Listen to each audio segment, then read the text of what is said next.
Ladies and gentlemen, welcome to Chanel Jasmine, the best novel Chanel for romantic stories. Hai guys, selamat datang di channel Jasmine, channel terbaik untuk menyimak novel-novel romantis. Mohon dukung channel ini dengan subscribe, like dan share video-video yang ada di channel ini. Terima kasih.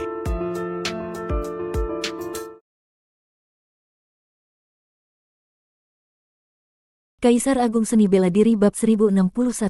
Setelah meninggalkan daerah sekitar Danau Kematian, Luo Xiu tak butuh waktu lama untuk tiba di wilayah ketiga wilayah waktu.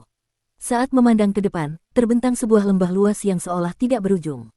Disinilah lembah waktu. Seluruh lembah tampak putih polos, tanpa satupun warna lain. Udara di dalamnya dipenuhi dengan napas hukum waktu. Begitu seseorang melangkah ke dalam lembah ini, semua hukum dan aturan lain akan ditekan keras oleh kekuatan waktu. Tempat ini tidak biasa, ujar Su Zhenji yang berdiri di sisi Luo Xiu. Tatapannya menatap dalam-dalam ke arah lembah itu, suaranya terdengar berat. Luo Xiu sekadar mengangguk ringan. Dari kejauhan, samar-samar ia melihat bayangan istana-istana megah tersebar di seluruh lembah, masing-masing istana memancarkan aura kuat, seolah-olah di dalamnya tersegel sosok-sosok dewa dan iblis yang perkasa. Dalam tanah suci, semakin jauh menuju wilayah dalam, semakin besar pula bahayanya. Sepanjang sejarah, hanya para tokoh paling hebatlah yang pernah menembus ke wilayah-wilayah ini dan bahkan begitu, misteri tentang wilayah ke-6, tempat makam penguasa reinkarnasi, tetap hanya sebatas legenda yang belum pernah dibuktikan. Hati-hati, jangan mendekat ke istana-istana itu, kata Luo Xiu sambil menahan napasnya, lalu melangkah perlahan masuk ke dalam lembah waktu. Di dalam sini, tersembunyi berbagai formasi dan larangan ilahi yang jumlahnya tak terhitung. Luo Xiu berjalan sembari terus memperhitungkan jalur dengan kekuatan samudera kesadarannya, mencari jalur terbaik untuk menghindari bahaya. Begitu memasuki lembah, hawa usia mulai terasa menggerogoti tubuh. Itu adalah kekuatan murni dari hukum waktu, siapapun yang masuk, usia hidupnya akan terkikis dalam kecepatan yang mengerikan. Namun, saat aura waktu itu mendekati tubuh Luo Xiu, kekuatan, semua hukum menjadi kosong, yang berasal dari teknik dewa perubahan segera meluruhkan sebagian besar kekuatan itu. Meskipun demikian, Luo Xiu masih bisa merasakan, dalam hitungan setengah jam, ia sudah kehilangan 10 tahun dari usia hidupnya. Namun, Luo Xiu tetap tenang. Sejak kelahirannya hingga sekarang, ia baru berlatih selama 1000 tahun lebih sedikit. Dengan kekuatan dan tingkatannya saat ini, usia hidupnya telah mencapai miliaran tahun. Kehilangan 10 tahun hanyalah sebutir pasir di lautan waktunya. Betapa mengerikannya hukum waktu ini. Su Zhenji pun melangkah masuk, wajahnya sedikit pucat. Meskipun ia memiliki tubuh suci tanpa noda, kekuatannya tetap kalah dibandingkan jalur Luo Xiu. Dalam waktu yang sama, ia kehilangan hampir 100 tahun dari usia hidupnya. Dia pun memperhatikan setiap kali aura waktu mendekati Luo Xiu, kekuatannya melemah drastis. Saudara Luo, mungkinkah kau juga memiliki tubuh suci tanpa noda?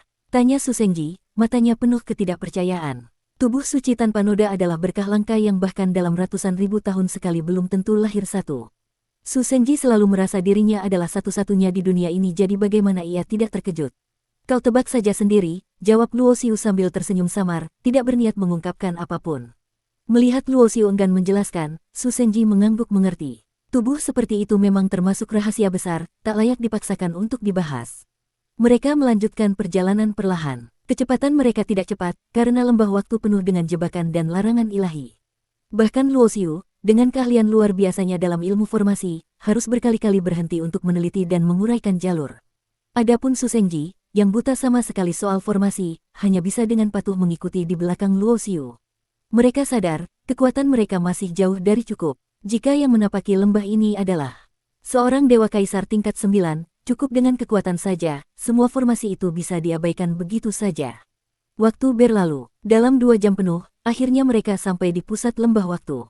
Disinilah jebakan dan larangan terkuat berada, udara penuh dengan tekanan yang begitu menyesakkan dada. Luo Xiu menghentikan langkah, dahinya berkerut dalam. Ada apa, saudara Luo? Tanya Su Zhenji, berjalan mendekat. Luo Xiu menunjuk ke depan. Di sana, berdiri sebuah istana megah, menjulang kokoh, seolah menantang langit. Bangunan itu tidak bisa dielakkan. Kita harus lewat situ. Su Zhenji mendengar itu, wajahnya berubah serius. Dari dalam istana, bahkan dari jarak sejauh ini, mereka bisa merasakan aura keilahian yang kuat, menggetarkan jiwa. Kalau mereka nekat lewat, kemungkinan besar akan membangunkan sesuatu yang mengerikan. Kita hanya punya 2 pilihan, kata Luo Xiu perlahan. Pertama, kita kembali ke tempat semula. Kedua, kita menerobos maju. Tidak mungkin kembali. Su Zhenji menggeleng keras, matanya bersinar tajam. Semenjak aku mulai mengembara, apapun bahaya yang kuhadapi, aku tidak pernah mundur setapak pun. Kalau hanya karena sedikit rintangan saja aku menyerah, bagaimana aku bisa berharap menapaki puncak jalan bela diri ini?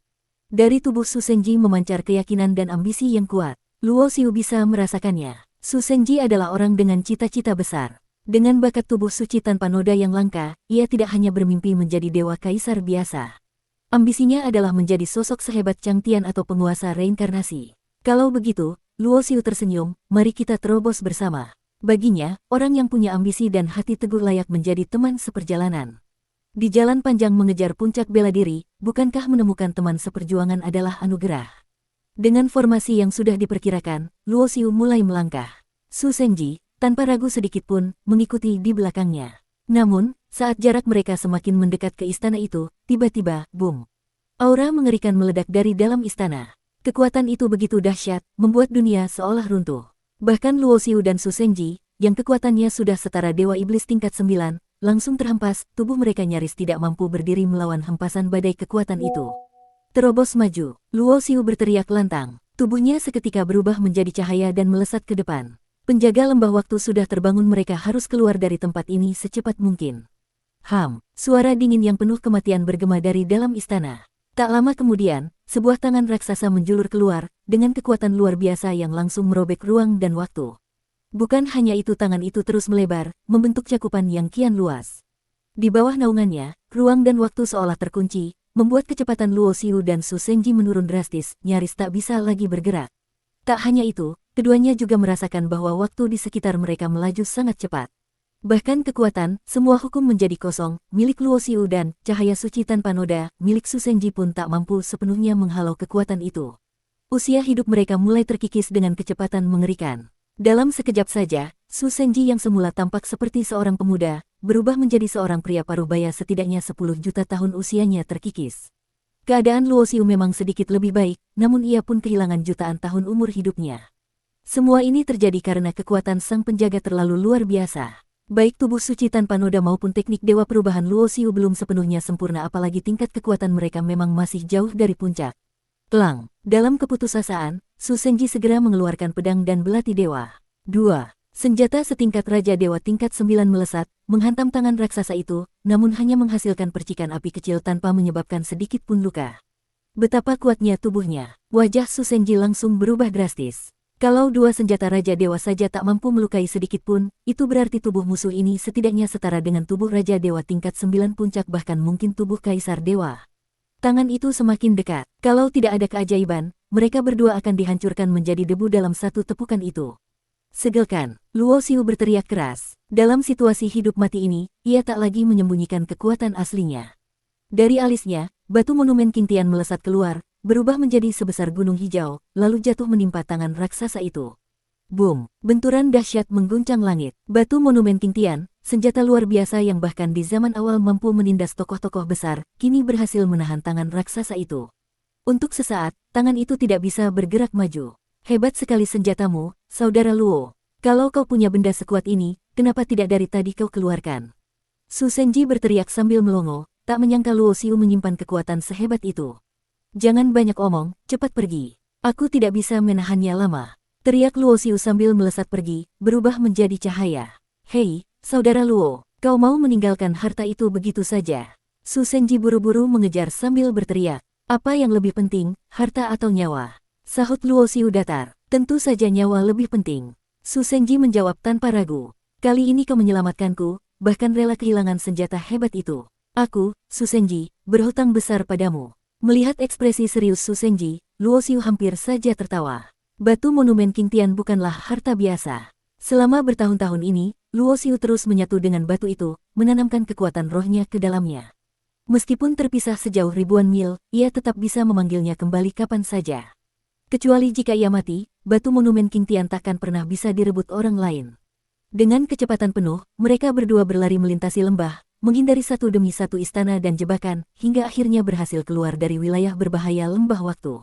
Boom! Di pusat lembah waktu, ledakan dahsyat mengguncang dunia. Sinar biru kehijauan melesat cepat menembus angkasa, diikuti oleh sebuah tangan raksasa yang mengejar dengan 5 jari terbuka, berusaha menangkap sinar itu. Swiss! Dalam sekejap, sinar biru itu langsung masuk ke dalam alis Luo Xiu. Di saat bersamaan, tangan raksasa itu juga menghantam turun dengan kekuatan mengerikan. Saat itu, kekuatan Luo Xiu sudah banyak terkuras karena mengerahkan batu monumen King Tian sebelumnya. Ia tahu dirinya tidak akan sempat mengeluarkan batu itu lagi. Namun wajahnya tetap tenang. Dengan satu gerakan cepat, ia memanggil keluar tungku pemurnian Dewata Ungu, lalu langsung melompat masuk ke dalamnya. Su Senji, kalau kau tidak cepat masuk, kau pasti mati di luar sana.